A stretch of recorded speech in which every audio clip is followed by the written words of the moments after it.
Hi, this is Low Carb, me and you. I'm Alexander, and today we're putting the crunch back into keto by making keto crackers. One of the first things to go with a low carb or keto diet is bread. And as a consequence, we also drop a lot of crunchy, crispy, crackling food, such as crackers, tortilla chips, and similar foods. While I don't need to have a daily dose of crunch, there are times when I miss it. So here are 3 ways of making cheese crackers and chips that go well with a charcuterie board, paired with some delicious bacon jam, or dipping into guacamole. The first method of making crackers is definitely the easiest one, but it's also the least versatile option. You'll need an aged cheese, like pecorino or parmesan, for the best results. Due to the dryness of the cheese, it'll release less fat in preparing the crackers, and thus have a better crunch.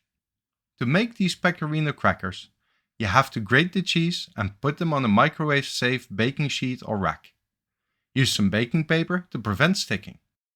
Make small piles of cheese, about 2 centimeters or 3/4 of an inch in size. Don't pile the cheese, try to keep a leveled distribution. And then put it in the microwave for 3 to 5 minutes, depending on the amount of cheese and wattage of your microwave. The resulting crackers have a nice salty flavor and are fairly crunchy.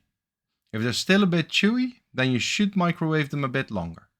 You can keep the crackers for some time, but they'll get a bit chewier over time.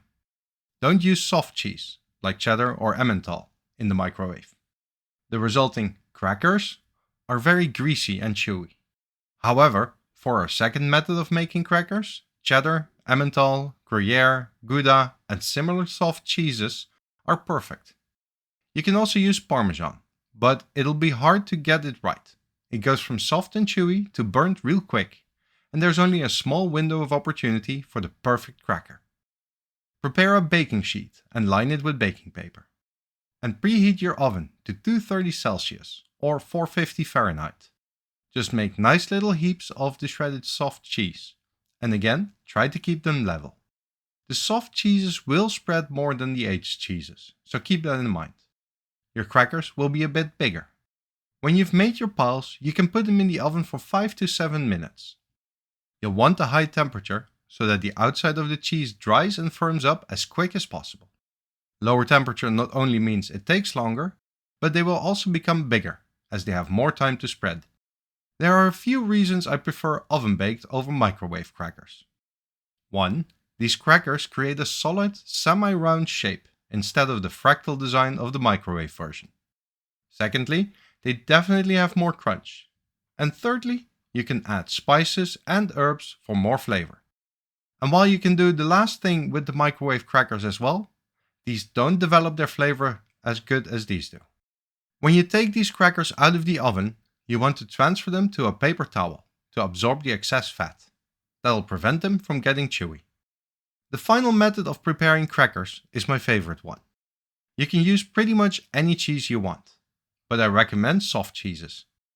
I'll be using cheddar for this, and I'm adding a bit of flavor with some chili powder and oregano. When you're adding spices and herbs, you just have to toss it all to mix it up. We're going to pan prepare these crackers. Just add your cheese to a cold pan, spread it evenly, and don't make it too thick of a layer. Then put it on medium-high heat for about 3 or 4 minutes before flipping. You know it's time to flip when the outside starts to crisp and brown.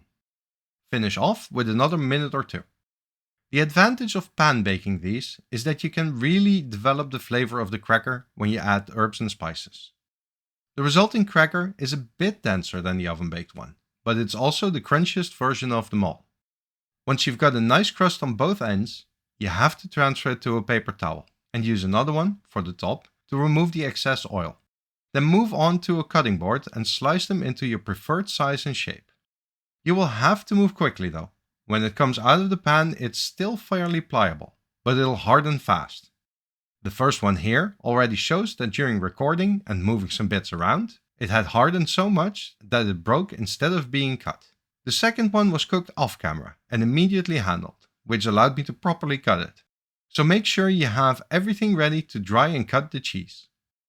And that's 3 ways to make crunchy crackers. Depending on how you make them, they're already fantastic on their own, or as a vessel for some delicious condiments, like bacon jam. Who doesn't like bacon jam? Or guacamole, or both, or some egg salad.